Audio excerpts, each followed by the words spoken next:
स्वागत है तुम्हारा बुद्धा सारांश चैनल पर। कहानी शुरू करते हैं। बड़ी मछली तालाब में छोटी मछलियों को फलते फूलते देखकर भयभीत होकर उन्हें निगलने की कोशिश करती है। वैसे ही मनुष्य दूसरों की प्रगति देखकर उन्हें पीछे खींचने का प्रयास करता है। इंसान अपनी सफलता से जितना प्रसन्न नहीं होता, उससे अधिक वह दूसरों की तरक्की देखकर बेचैन हो जाता है।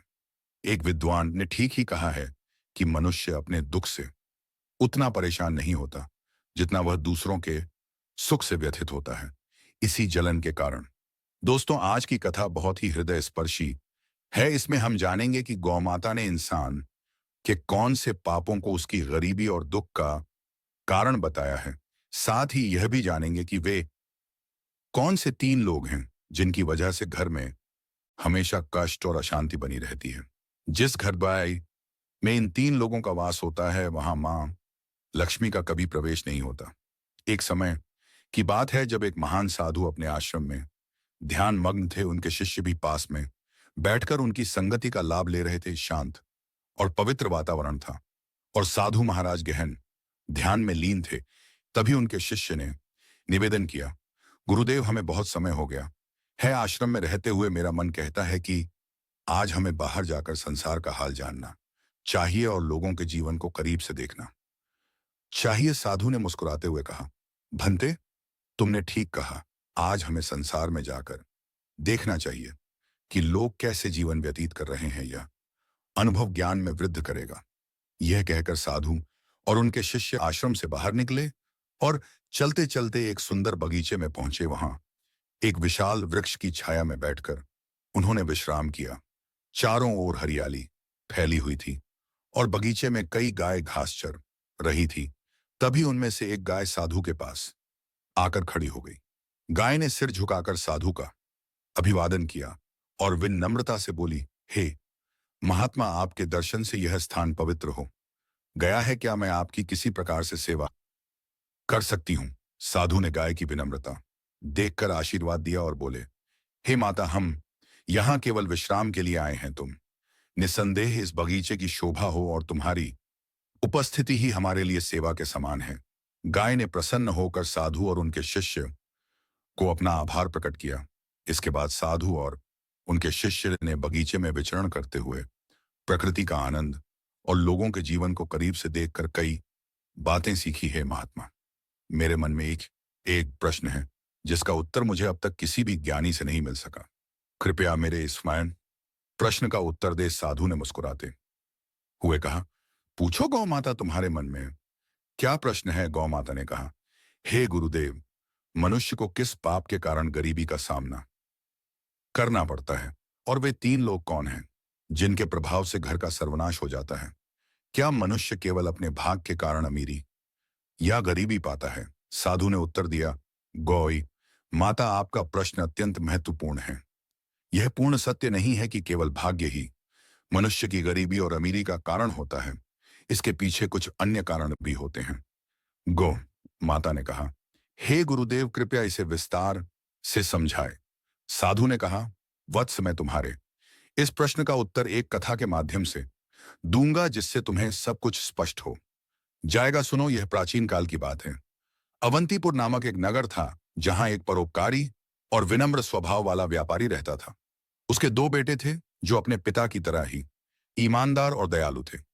व्यापारी अपने दोनों बेटों के साथ परिवार में सुख शांति से जीवन व्यतीत कर रहा था। व्यापारी ने अपने दोनों बेटों का विवाह धूमधाम से कर दिया था। उसकी दोनों बहुएं बेहद समर्पित थीं और घर के सभी कार्यों को मिलजुल कर पूरे उत्साह के साथ करती थीं। दोस्तों, जब व्यापारी की छोटी बहू घर में आई तो ऐसा दौड़ाइन लगा जैसे उनके घर में स्वयं माता लक्ष्मी ने प्रवेश कर लिया हो।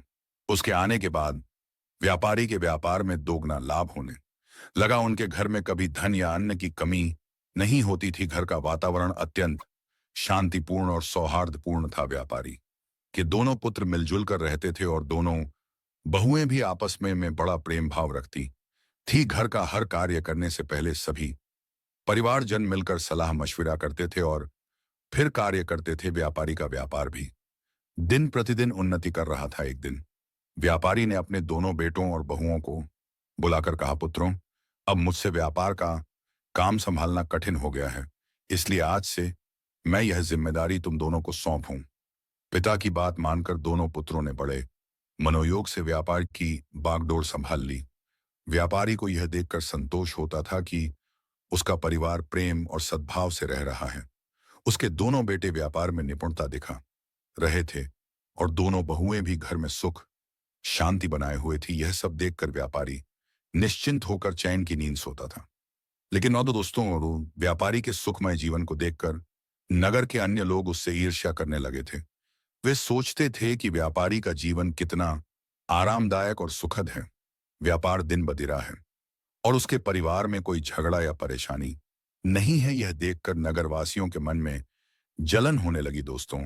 जैसे एक बड़ी मछली तालाब में छोटी मछलियों को फलते फूलते देखकर भयभीत होकर उन्हें निगलने की कोशिश करती है, वैसे ही मनुष्य दूसरों की प्रगति देखकर उन्हें पीछे खींचने का प्रयास करता है। इंसान अपनी सफलता से जितना प्रसन्न नहीं होता, उससे अधिक वह दूसरों की तरक्की देखकर बेचैन हो जाता है। एक विद्वान ने ठीक ही कहा है कि मनुष्य अपने दुख से उतना परेशान नहीं होता जितना वह दूसरों के सुख से व्यथित होता है। इसी जलन के कारण नगरवासी व्यापारी के प्रति षड्यंत्र रचने लगे। उन्होंने सोचा कि किस प्रकार उसके जीवन को कष्टपूर्ण बना दिया जाए। नगर के कुछ लोग व्यापारी के कुल पुरोहित के पास गए और बोले, हे पुरोहित जी, आप यहाँ अभाव में जीवन व्यतीत कर रहे हैं, जबकि आपका जजमान ऐश्वर्य और वैभव से परिपूर्ण जीवन बिता रहा है। वह अपनी बहुओं के हाथ का स्वादिष्ट भोजन कर रहा है और सुख संपत्ति का आनंद ले रहा है। पुरोहित ने कहा, आप लोग यह सब क्यों कह रहे हैं? आपकी बात का अभिप्राय क्या है? तब नगरवासियों ने बताया, पुरोहित जी, याद कीजिए, व्यापारी ने आपको आखिरी बार अपने घर कब बुलाया था? अगर वह आपको यज्ञ और पूजा के लिए नहीं बुलाएगा तो आपकी आय कैसे होगी? आपको दान दक्षिणा कैसे मिलेगी? यदि यह स्थिति बनी रही तो आप और आपके परिवार को भूखा रहना पड़ेगा। पुरोहित ने यह बात सुनकर सोचा, यह तो सच है। व्यापारी ने बहुत समय से मुझे अपने घर आमंत्रित नहीं किया है। उसका जीवन सुखमय है, लेकिन मेरा जीवन कठिनाई से गुजर रहा है। यह सोचकर पुरोहित भी बेचैन हो गया। नगरवासियों ने पुरोहित से कहा, अगर आप चाहते हैं कि आपका जीवन सुखद बने और आपको दान दक्षिणा मिले तो आपको सा उपाय करना होगा, जिससे आपके यजमान के घर में कुछ कठिनाइयां आए। जब उसके घर में अशांति होगी तभी वह आपसे समाधान मांगने आएगा और आपको हवन पूजन के लिए बुलाएगा। इतना कहकर नगरवासी पुरोहित को भड़काकर अपने अपने घर चले गए। नगरवासियों की बातों से प्रभावित होकर वह पुरोहित चिंता में डूब गया और सोचने लगा, अब मैं ऐसा क्या उपाय करूं जिससे व्यापारी के घर में कलह हो और उसके व्यापार में हानि होने लगे। भी वह पुरोहित अपने गुरु के पास सलाह लेने गया और उनसे कहा, हे गुरुदेव, कृपया मेरी सहायता करें। यदि आप मेरी मदद नहीं करेंगे तो मेरा परिवार भूखा मर जाएगा। जैसे एक मछली का जीवन तालाब के पानी पर निर्भर करता है, वैसे ही पुरोहितों और पंडितों का जीवन उनके यजमान पर आधारित होता है। यदि यजमान के घर में कोई समस्या नहीं होगी और वे हमें पूजा पाठ के लिए नहीं बुलाएंगे तो हमारा गुजारा कैसे होगा?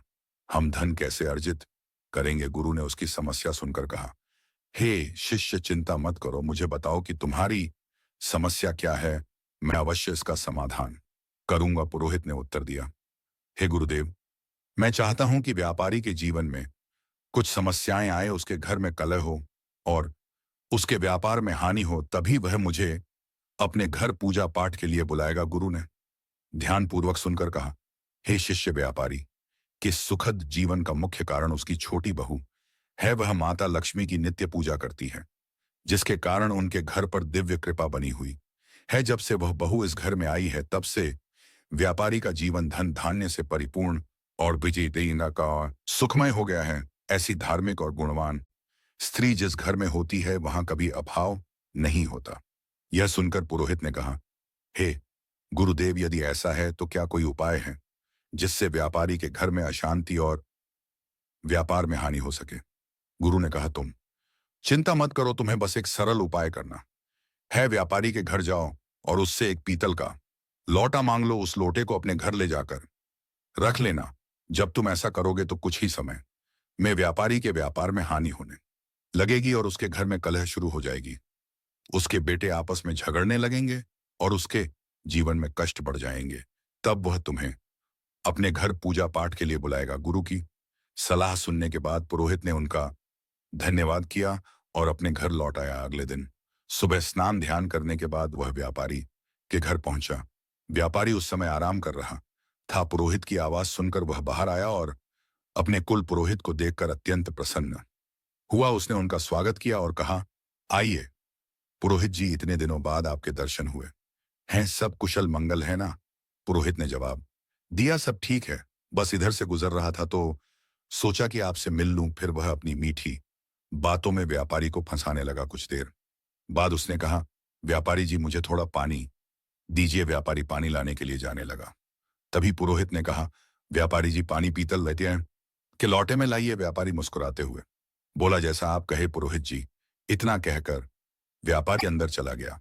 इधर उसकी छोटी बहू, जो अत्यंत चतुर और समझदार थी, वास्तुशास्त्र का थोड़ा ज्ञान भी रखती थी, जब उसने देखा कि व्यापारी पीतल का लोटा लेकर जा रहा है तो तुरंत उसके पास आई और कहा, पिताजी यह लौटा थोड़ी देर के लिए मुझे दे दीजिए, मैं इसे जल्दी ही लौटा दूंगी।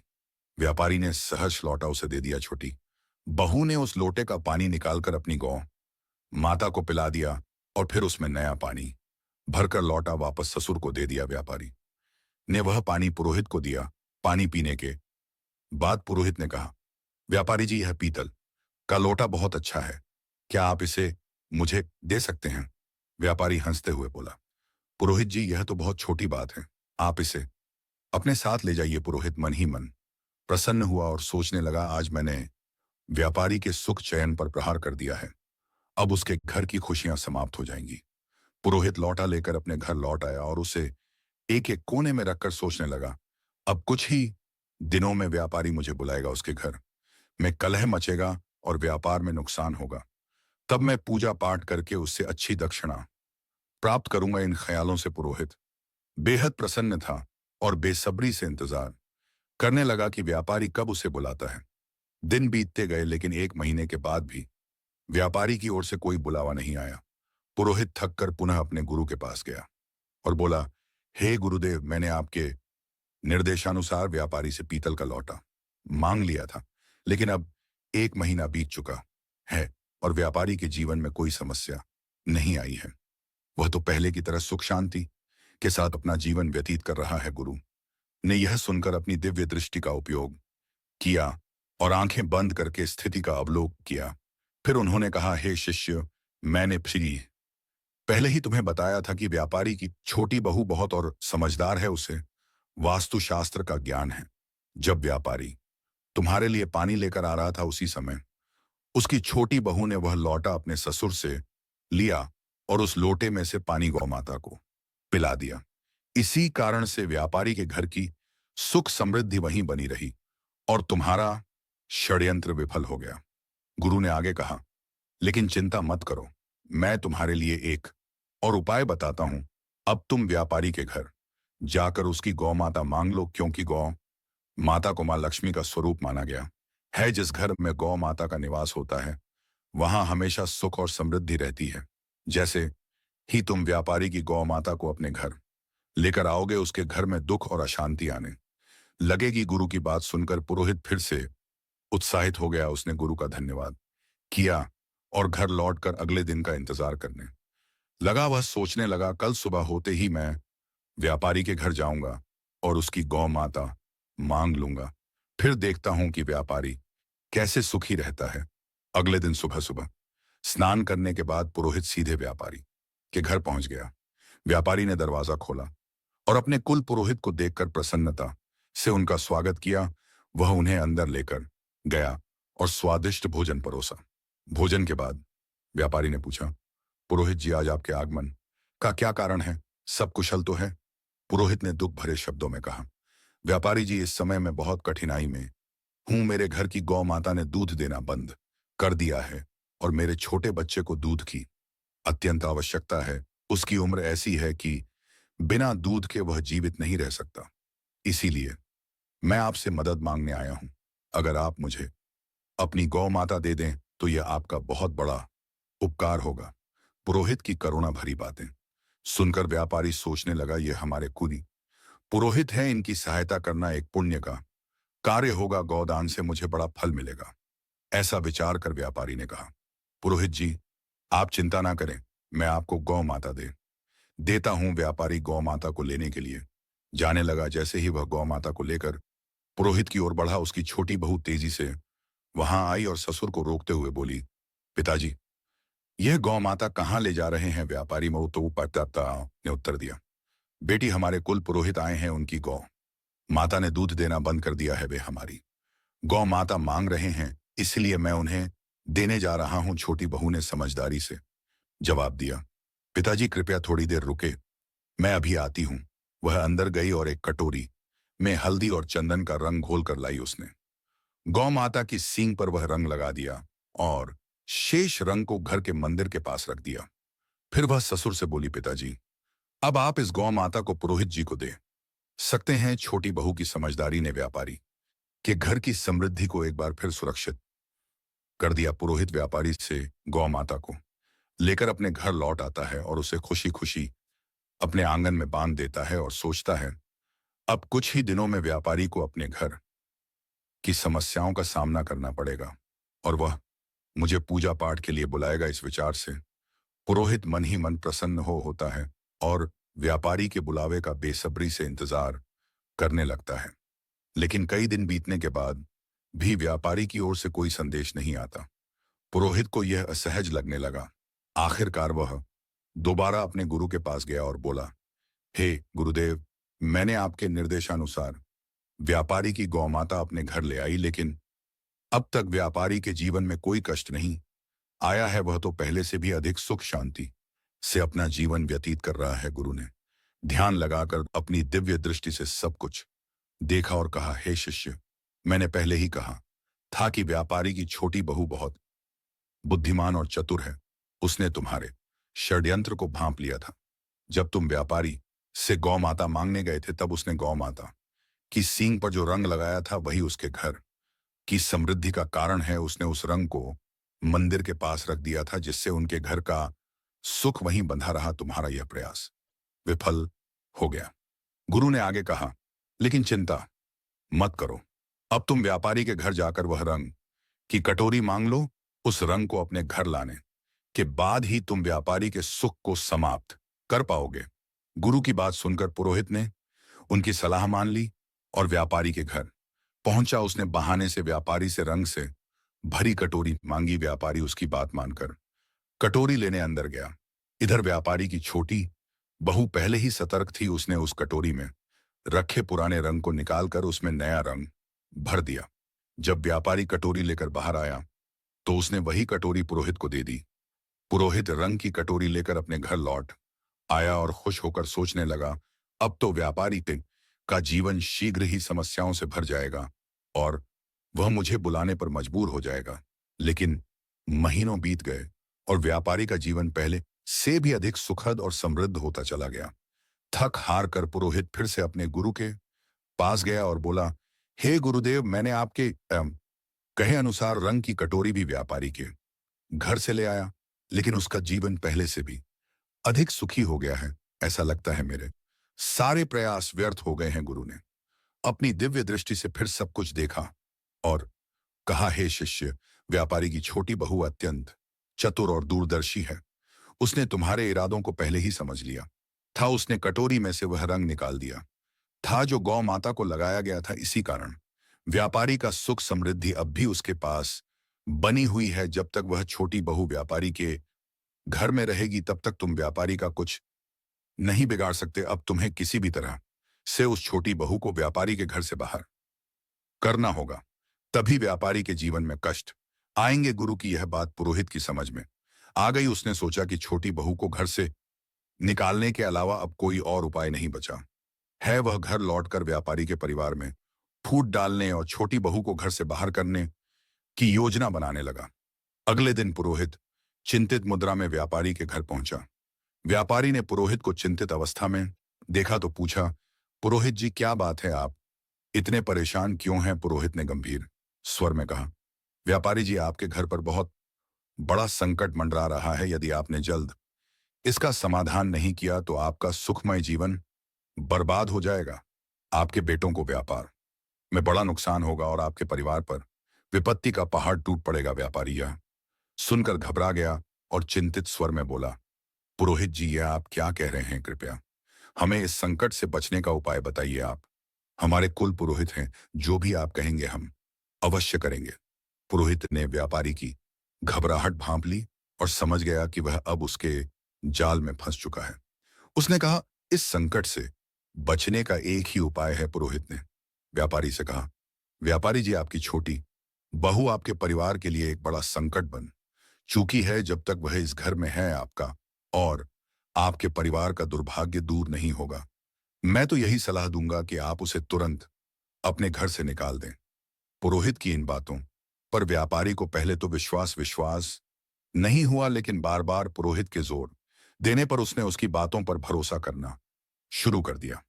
व्यापारी ने कहा, पुरोहित जी, जैसा आप कह रहे हैं मैं वैसा ही करूंगा।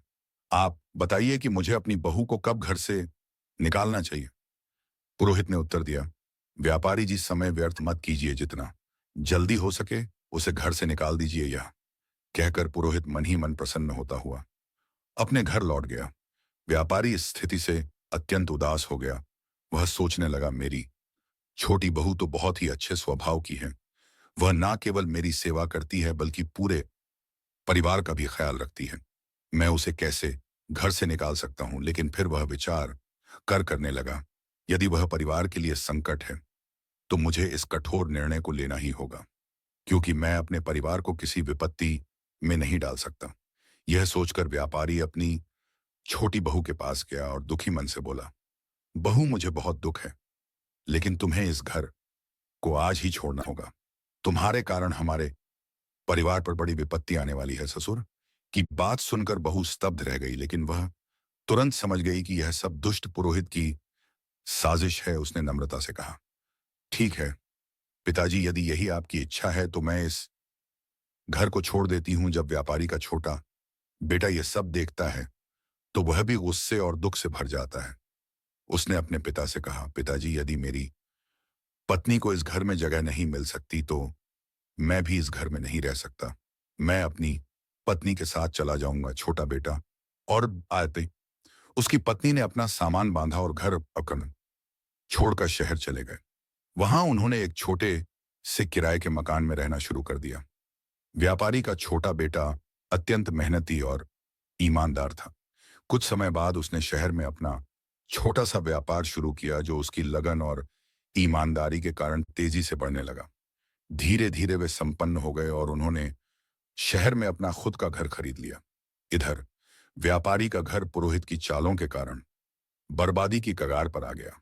घर में हर दिन झगड़े और कलह होने लगे। व्यापारी का बड़ा बेटा, जो पहले व्यापार में मन लगाता था, बुरी संगति में फंस गया। वह बेवजह धन उड़ा रहा था और दिन रात आवारागर्दी करता था। पुरोहित पूजा पाठ के बहाने व्यापारी से लगातार धन लेता रहा और धीरे धीरे व्यापारी की सारी जमा पूंजी समाप्त हो गई। व्यापार भी पूरी तरह से बंद हो गया।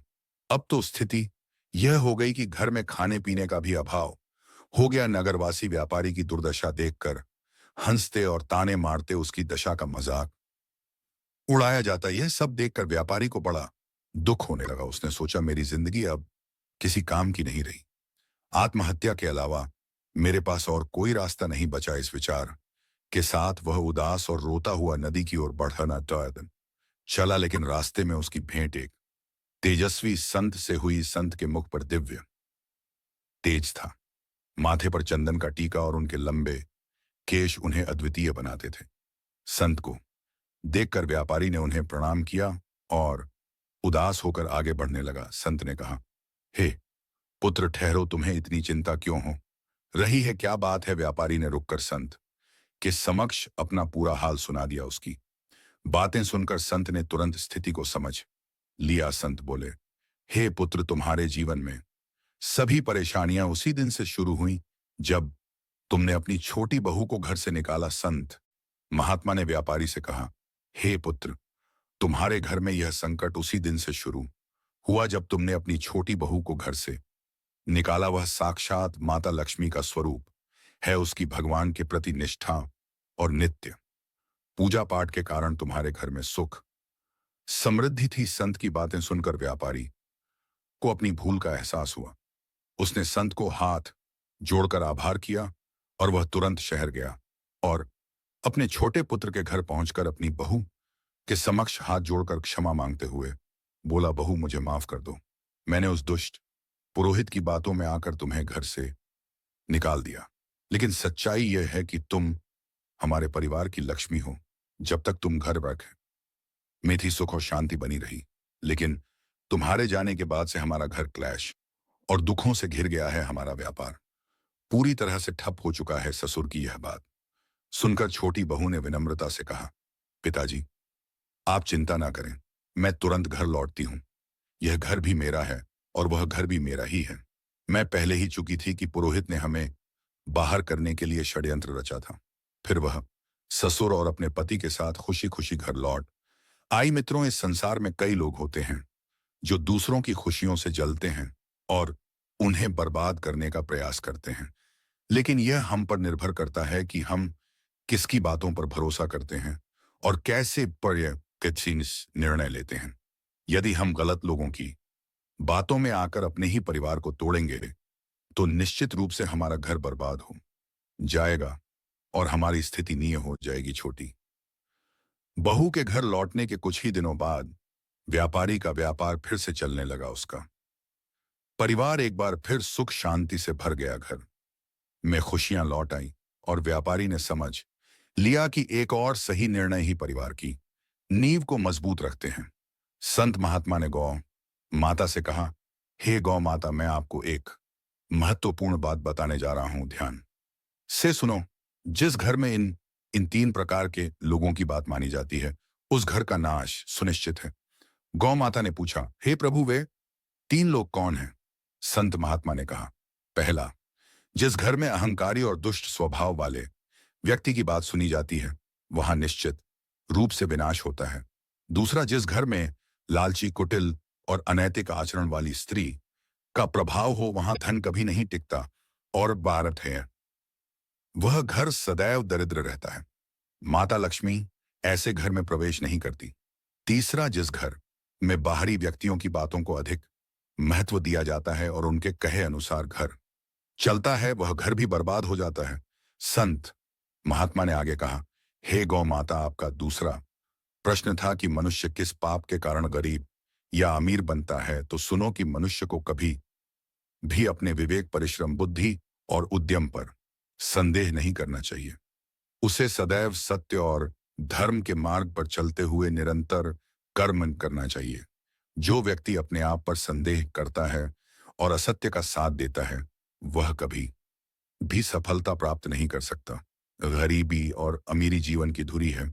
जो मनुष्य निरंतर प्रयास करता है और अपने कर्मों पर विश्वास रखता है, वह निश्चित रूप से गरीबी के दलदल से बाहर निकल आता है। अयोग्य सेवक जो तुम्हारी संपत्ति का दुरुपयोग करते हैं, स्वार्थी रिश्तेदार जो तुम्हारी कमाई को अपना अधिकार मानते हैं, कुपादान जिसमें दान किसी ऐसे व्यक्ति को दिया जाता है जो उसके योग्य नहीं है। इसके अलावा गरीबी का कारण तीन मुख्य पाप भी हो सकते हैं। अत्यधिक आलस्य, जिससे व्यक्ति अपने कार्यों में असफल होता है। धन का दुरुपयोग, जिसमें व्यक्ति अपने धन को अनावश्यक वस्तुओं पर खर्च करता है। सत्य और धर्म का त्याग, जिससे समाज और प्रकृति का संतुलन बिगड़ता है। साधु ने गौ माता से कहा, इस कथा से यह स्पष्ट होता है कि केवल भाग्य नहीं, बल्कि मनुष्य के कर्म, संगति और व्यवहार भी उसकी गरीबी और अमीरी को प्रभावित करते हैं। इसलिए हर व्यक्ति को अपने कर्मों में सावधानी रखनी चाहिए। गौ माता ने साधु को प्रणाम किया और कहा, हे महात्मा, आपने मेरे प्रश्न का उत्तर देकर मेरा ज्ञान बढ़ाया। मैं आपके आभारी हूं। साधु और उनके शिष्य ने गौ माता से आशीर्वाद लिया और अपनी यात्रा पर आगे बढ़ गए। दोस्तों, यह कहानी हमें स्वयं सिखाती है कि सच्चाई, ईमानदारी और विवेक का अनुसरण करना ही जीवन की सच्ची सफलता का मार्ग है। और ऐसे ही वीडियोस के लिए बुद्धा सारांश चैनल को सब्सक्राइब करें।